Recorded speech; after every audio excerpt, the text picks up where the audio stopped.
Just imagine మీరు 30,000 అడుగుల ఎత్తులో విమానంలో ప్రయాణిస్తున్నారు.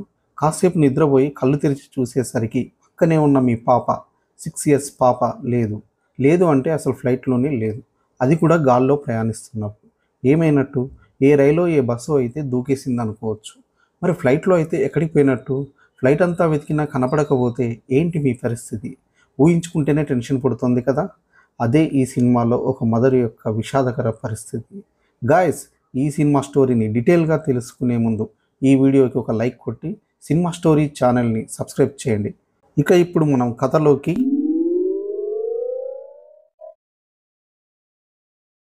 ఈ క్యారెక్టర్ పేరు కైలీ ప్రాట్. మనం కైలీ అనే పిలుచుకుందాం. ఈ పాత్రలో అత్యద్భుతంగా నటించిన ఈ నటి పేరు జోడీ ఫాస్టర్. కైలీకి ఒక 6 ఏళ్ల పాప ఉంటుంది. పాప పేరు జూలియా. 400 ప్రయాణికులతో పాటు వీళ్ళిద్దరు కూడా ఆ విమానంలో ప్రయాణిస్తున్నారు. గమ్మత్తైన విషయం ఏమిటంటే ఆ ఫ్లైట్‌ని డిజైనింగ్ చేసిన టీంలో ఆమె కూడా ఒకరు. విషాదకరమైన విషయం ఏమిటంటే ప్రస్తుతం అదే ఫ్లైట్‌లో ఆమె భర్త శవపేటికలో ఉన్నాడు. ఐ మీన్ చనిపోయి ఉన్నాడు.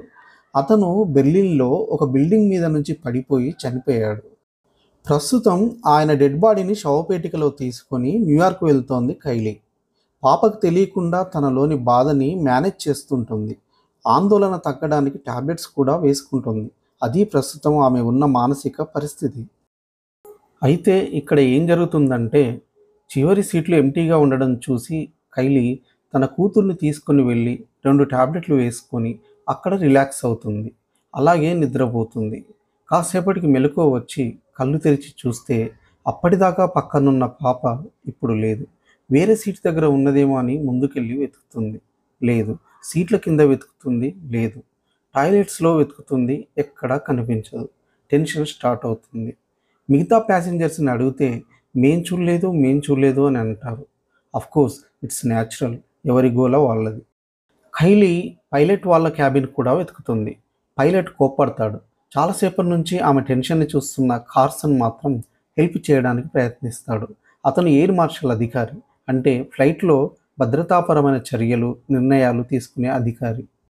కైలీ ఫ్లైట్ ఆపేయండి. నాకెవరి మీద నమ్మకం లేదు. నేనే స్వయంగా వెతుకుతాను అంటుంది.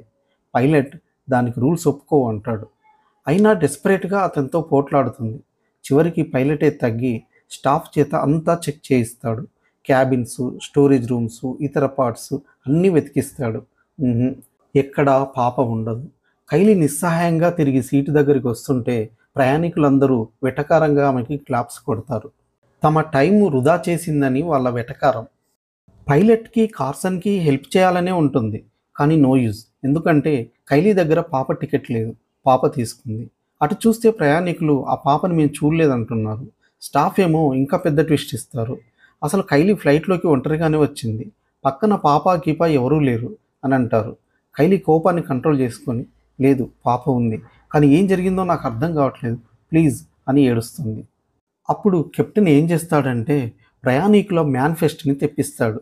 అటెండెంట్ స్టెఫనీ అనే ఆవిడ మేనిఫెస్ట్ చెక్ చేసి, సార్ దీంట్లో 2 ప్యాసింజర్స్ డీటెయిల్స్ మాత్రమే ఉన్నాయి. ఒకటి కైలీదైతే ఇంకొకటి శవపేటికలో ఉన్న ఆమె భర్తది.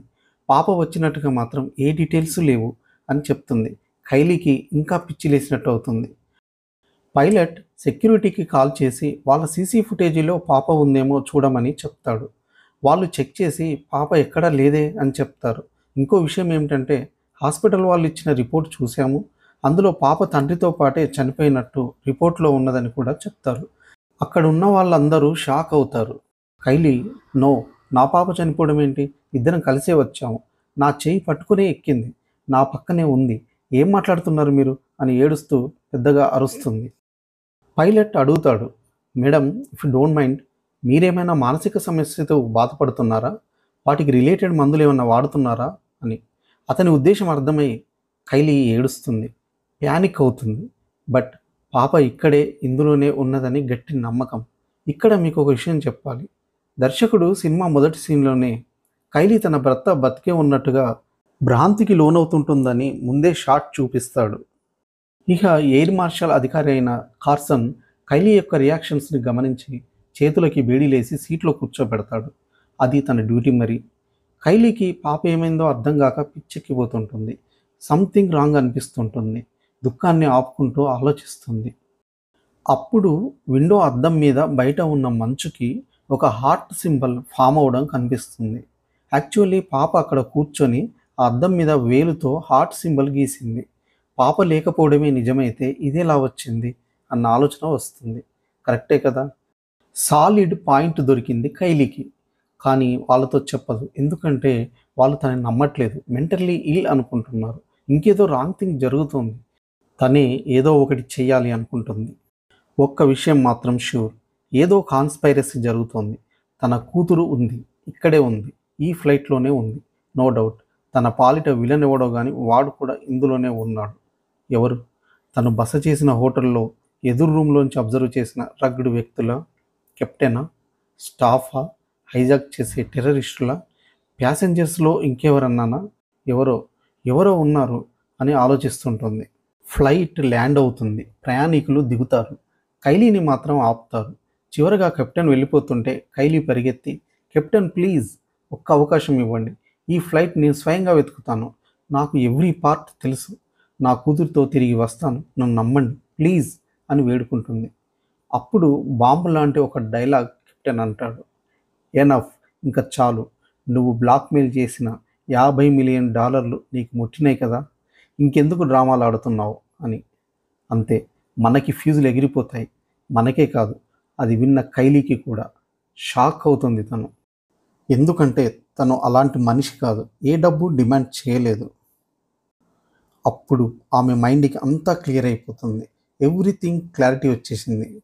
విలన్ ఎవడో కాదు, కార్సన్. తనకి హెల్ప్ చేస్తున్నట్టుగా నటిస్తున్న ఎయిర్ మార్షల్ అధికారి.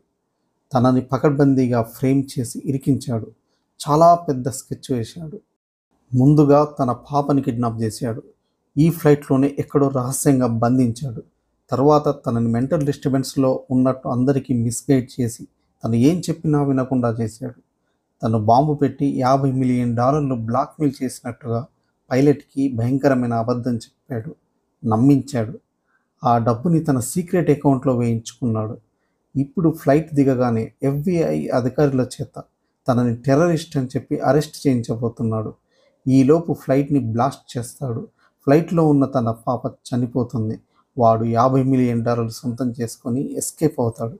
ఇది వాడి స్కెచ్, మాస్టర్ స్కెచ్. అంతా క్లియర్ కట్గా అర్థమైపోయింది. తను ఏం చేయాలో కూడా ఆమె క్లారిటీ వచ్చేసింది.